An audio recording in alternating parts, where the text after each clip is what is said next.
मैं दौलत शर्मा और आप देख रहे हैं UIP न्यूज। रूस और उत्तर कोरिया ने किए समझौते पर हस्ताक्षर। दोनों देश आक्रमण होने पर एक दूसरे की करेंगे मदद।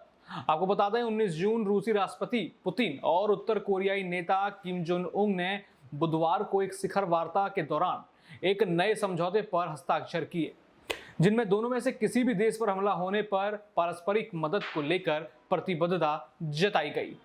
यह शिखर वार्ता ऐसे समय हुई जब दोनों देश पश्चिम के साथ बढ़ते गतिरोध का सामना कर रहे हैं। नेताओं ने कहा कि यह समझौता सुरक्षा, व्यवहार, निवेश और सांस्कृतिक तथा मानवीय संबंधों जैसे क्षेत्रों से जुड़ा है तथा यह 1991 में सोवियत संघ के विघटन के बाद से मॉस्को और प्योंगयांग के बीच सबसे मजबूत कदम साबित हो सकता है। दोनों नेताओं ने इसे द्विपक्षीय संबंधों में एक बड़ा सुधार बताया है। आपको बता दें 24 साल में पुतिन के पहले उत्तर कोरिया दौरे के दौरान दोनों की मुलाकात हुई। पुतिन की यह यात्रा हथियारों की उस व्यवस्था को लेकर बढ़ती पश्चिमी देशों की बढ़ती चिंताओं के बीच हो रही है, जिसके तहत उत्तर कोरिया यूक्रेन से युद्ध के लिए रूस को हथियार मुहैया करा रहा है और बदले में आर्थिक सहायता और प्रौद्योगिकी हासिल कर रहा है।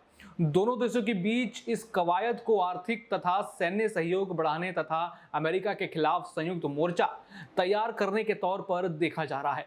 रूसी सरकारी मीडिया के अनुसार हस्ताक्षर समारोह के बाद पुतिन ने कहा कि किम के साथ बातचीत में सुरक्षा और अंतर्राष्ट्रीय मुद्दों पर काफी चर्चा हुई।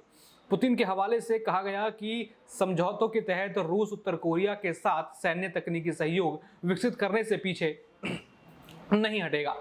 मीडिया ने कहा कि पुतिन और किम के बीच बैठक करीब 2 घंटे तक जारी रही, जबकि प्रारंभक में बैठक का वक्त 1 घंटे निर्धारित किया गया था। उत्तर कोरियाई नेता के साथ अपनी वार्ता की शुरुआत में पुतिन ने कहा कि रूस और उत्तर कोरिया आर्थिक तथा सैन्य सहयोग बढ़ाने के लिए एक समझौते पर हस्ताक्षर करेंगे, क्योंकि वे रूसी संघ के विरुद्ध अमेरिका और उनके उपग्रहों की साम्राज्यवादी अत्याववादी नीतियों के विरुद्ध संघर्ष कर रहे हैं। उत्तर कोरिया के परमाणु हथियार कार्यक्रम के कारण संयुक्त राष्ट्र सुरक्षा परिषद ने उस पर कड़े आर्थिक प्रतिबंध लगाए हैं। वहीं यूक्रेन के खिलाफ युद्ध के कारण रूस भी अमेरिका और उसके पश्चिमी साझेदारों के कई बड़े आर्थिक प्रतिबंधों का सामना कर रहा है। रूसी मीडिया ने कहा था कि किम एक स्वागत समारोह की मेजबानी करेंगे। पुतिन ने बुधवार शाम को वियतनाम के लिए रवाना होने की उम्मीद है। पुतिन ने शिखर वार्ता से पहले दोनों देशों के बीच लंबे समय से जारी संबंधों की सराहना भी की थी।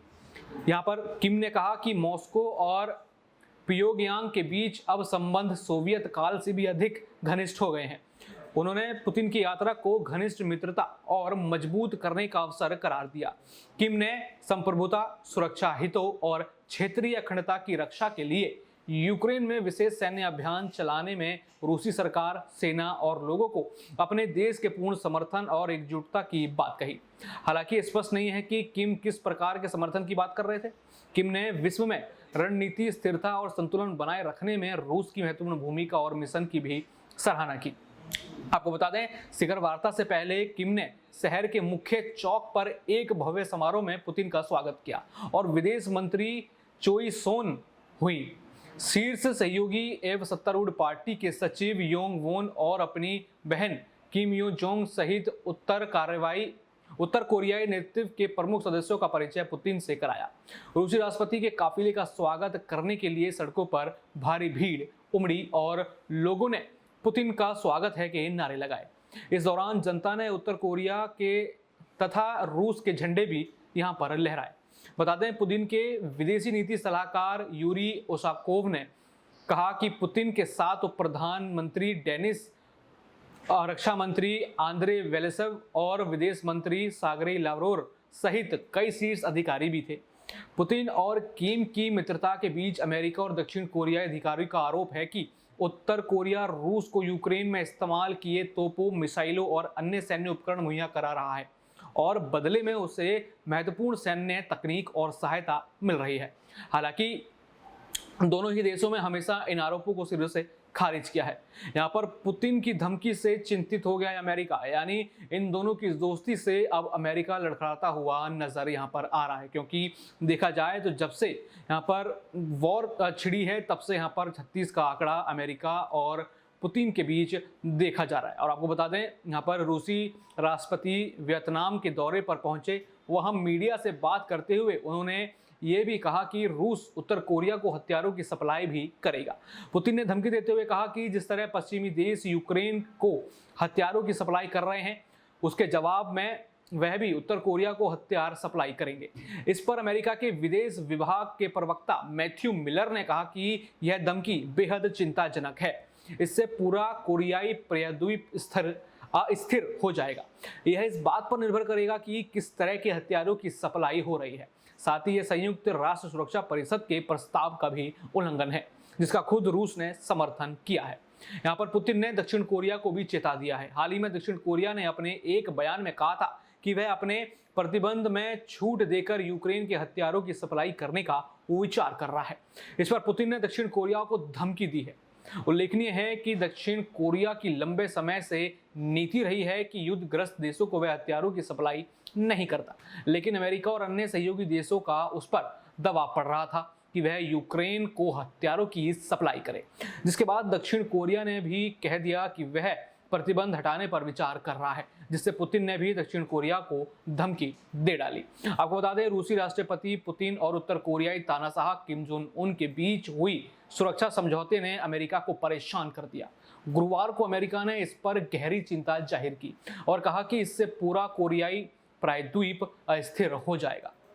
गौरतलब है कि पुतिन ने हाल ही में उत्तर कोरिया का दौरा किया था। इस दौरे पर दोनों देशों के बीच ऐतिहासिक सुरक्षा समझौता हुआ, जिसके तहत एक देश पर हमले की स्थिति में दूसरा देश तुरंत सैन्य व अन्य मदद देगा।